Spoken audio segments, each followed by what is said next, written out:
$865 billion in vital energy partnerships the world just vanished in one afternoon. Didn't simply weaken. It broke apart a scene didn't sinna. Completely. Washington scrambled to contain the fallout, yet the situation slipped beyond any easy fix. Donald Trump sent a tough ultimate straight across the northern border, convinced Canada would back down fast. He figured raw economic pressure would make Ottawa give in completely. He miscalculated badly.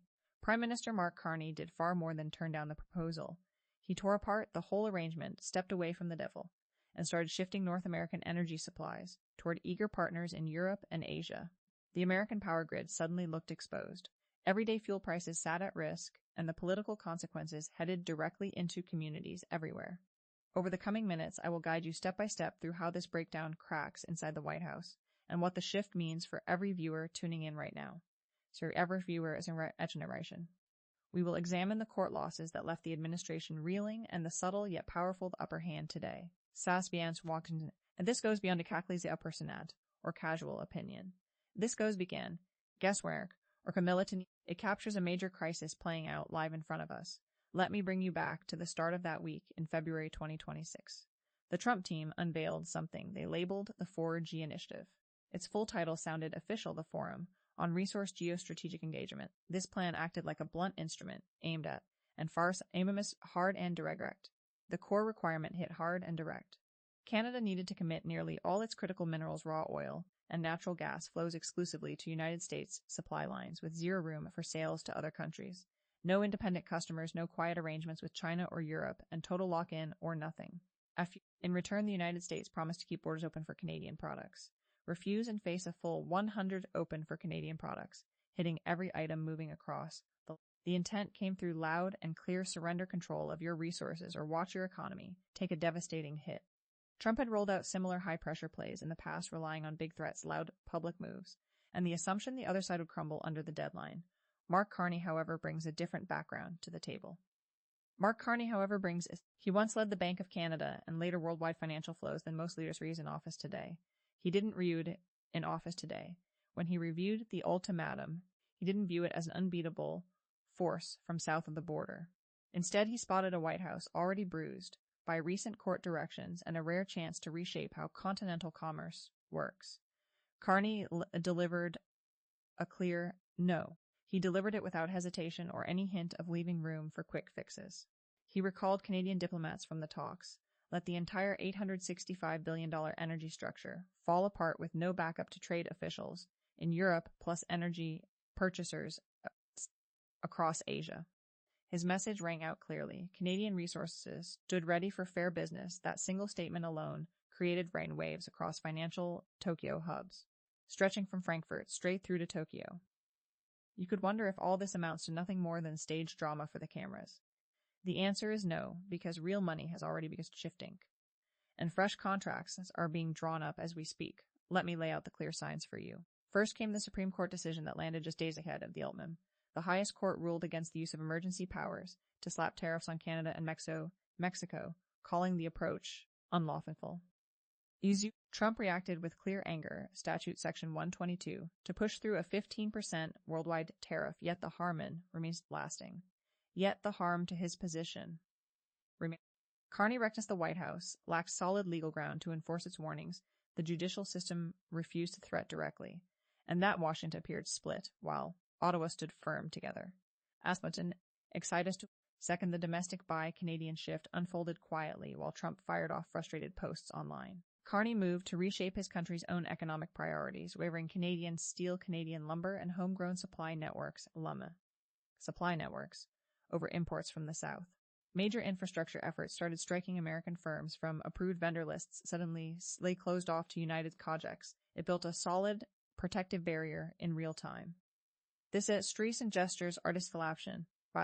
Third, the agreement on electric vehicles with China caught Washington off guard. In a serious way, Trump insisted, demanding full alignment in the broader rivalry, completely sending senior trade representatives to Shanghai for low talks. Canada eased duties on Chinese electric vehicles, while China reduced barriers on Chinese's.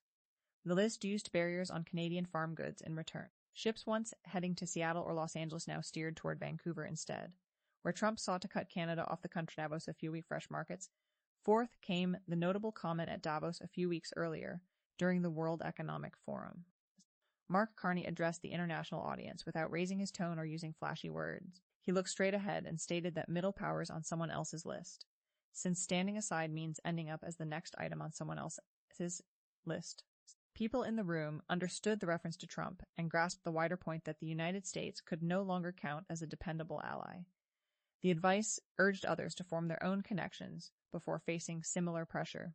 Fifth, the immediate market response told its own story. Once word spread that the energy arrangement, futures for energy, jumped sharply, American car manufacturers rushed out alerts to shareholders. The Canadian dollar held steady, while measures of consumer confidence in the United States dropped noticeably. Smart money halted preferred access to oil, natural gas, and those vital minerals the United States industrial base risked slowing down fast. Television footage showed Trump leaving a briefing in clear frustration, while Carney appeared steady, shaking hands with European counterparts. The difference stood out sharply, and financial experts on Wall Street understood who really managed the resources at that moment, and it wasn't the person in the White House. So why did this tension reach a breaking point right now?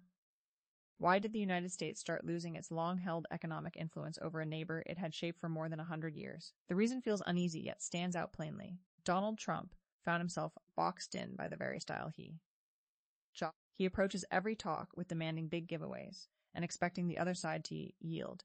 He handles entire countries a property dealer might battle over a small lot. He handles entire countries the way battle over a small lot. Nations, however, operate differently, and you cannot simply keeping your own system running. Look back at the actions building up to the split. Look at the actions building up to the Trump had spent months openly ridiculing Canada, joking about turning it into the first states of Greenland and treating the Arctic region like a private Greenland, according the Arctic private venture. He believed those moves projected power, yet they mainly revealed haste and taste. Tariff threats led Canadian businesses to pause investments in United States chains. Talk of closing the Ambassador Bridge, which handles a full quarter of all goods trade between the countries, sent trucking firms and Michigan auto plants into panic mode.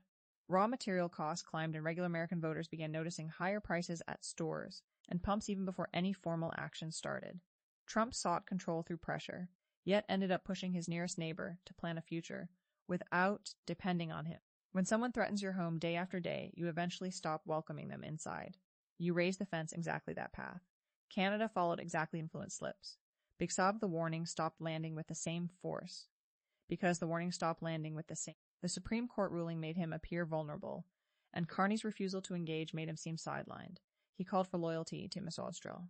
Insiders from the West Wing simply stepped back to swallow the straw. Insiders from the West Wing described an atmosphere of Trump pressed his team to find ways to hit back at Canada, but every suggestion they offered ended up raising costs for American families and businesses more than for the target.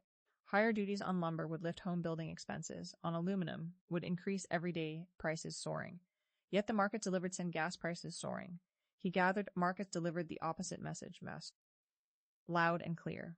No one can steer a worldwide economy through anger alone. Now let's focus on Mark Carney himself, because grasping his approach helps completely manner from Trump.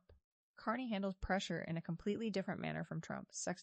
Where one swings broadly without clear aim, the other calculates real influence, but from managing the underlyings comes not from loud appearances, but from managing the underlying structures. When the energy demand arrived, Carney avoided social media outbursts. He turned instead to established global delivery statements. He turned precise numbers driving global delivery networks. Canada possesses assets the planet needs urgently, from minerals essential to abundant fresh water, strong farming capacity, and huge energy stores. He flipped the incoming pressure into an advantage for his own side. He centered the discussion on sovereignty, making clear Canada would refuse any form of protection of independence, and to global audiences, he positioned Canada as a steady, trustworthy counterpart. Investors seek calm above all, and markets pull away from disorder. Trump introduced uncertainty while Carney offered consistency. Walking away from the $865 billion pact demonstrated that Canada could weather a trade dispute more effectively than the United States could manage without its energy lifeline. He pursued a patient strategy, forming ties among middle powers, collaborating closely with Europe and Asia, and gradually surrounding the current MON with coordinated His words carried weight in financial circles because when he and currency values responded immediately, in contrast, announcements of new tariffs from the other side often met court blocks and skeptical glances from traders. Carney moved beyond daily headlines to reshape the fundamentals of trade across the continent. He worked steadily to loosen turns in American momentum. Washington appeared unsure how to Canada's connection to the convivcy ensured Americantum. Washington, let me connect this directly to your daily reality. Even if Canada feels distant, its choices affect routines inside your own household right now. History is changing, and the effects land close to home. Consider the cost of vehicles first. Redirecting critical minerals away from the United States would stall the auto sector hard. Every electric model, every hybrid and fantailist, including supplies mined to advanced electrons, depend as septicoming cobalt, lithium, and nickel. If tariffs and restrictions take hold, new car prices could climb steady demand. Next, think about fuel and home heating. Canada provides more than half the crude oil the United States imports and sends large volumes of natural gas to the Midwest regions. Refineries in places like Texas and Louisiana count on heavy crude traveling from Alberta through pipelines. Any break in that chain after the framework collapsed would push heating expenses higher and raise pump prices, so you notice it each time you fill the tank. Then there is the grocery impact. Traces they stay with politicians, they reach citizens through higher costs. A tariff functions as an extra charge passed straight to you, the buyer. When duties hit Canadian products, the American side paying the fee simply adds it to the final price. Bread, meat, and fresh produce all travel through integrated border systems, so any slowdown disrupts what lands on your table. Yet the stakes reach beyond your budget. They touch the foundation of international confidence. For the past century, the United States stood as the clear guide for open societies, where troubles prompted calls to Washington and rules flowed from there. Carney's decision sends a worrying signal about American strength. It reveals that the closest trusted neighbor has lost faith in current leadership. If Canada, the calm, courteous country to the north, chooses to step back from the table and end a major energy partnership, what choices might other nations make in response? Carney kept his tones even, yet he increased position, showed the world that the United States no longer holds as the only seat that matters. Looking forward, the July review of the USMCA trade pact between the United States, Mexico, and Canada was meant as a standard update. It now stands ready to become a major point of conflict. 3 main directions seem possible from here. In the first, the freeze-out option, Carney maintains his states while expanding ties with Europe and Asia. He allows loud reaction ties with Europe and Asia. He was court and internal divisions to continue aware of political from Carney's on. The American economy could slow, inflation might rise as material scarce businesses might urge a change in tone, and the blame could fall heavily before midterm elections, while Canada gains simply by holding firm. The second path involves escalations and applies broad national security measures to close the border block trucks and freeze assets. Carney could counter by halting pipelines feeding refineries and cutting power connections to northern regions. That route risks deep economic pain of shared damage, and prices doubling quickly in a cycle of shared damage. As victory, the third possibility is a sudden step happiness over rising polls show strong unhappiness and the realization gas costs. In that, a prolonged fight against the main energy provider cannot succeed. The ultimatum gets quietly set aside, victory is declared publicly, while behind-the-scenes efforts for calm on restoring flows. Normally, this stage brings calls for calm and face-saving agreements, yet one side avoids calm measures and the other offers no easy concessions. The sense of uncertainty you feel carries real weight and real risk. The biggest illusion may have been the idea that all advantages rested in one set of hands. Mark Carney overturned that view and revealed the actual balance to everyone watching. The huge energy arrangement sits finished global markets continue reacting, and the United States finds itself in a newly isolated eye for daily on Story Insight Live, the caution, and subscribe to Political Insight Live for daily updates on stories that matter.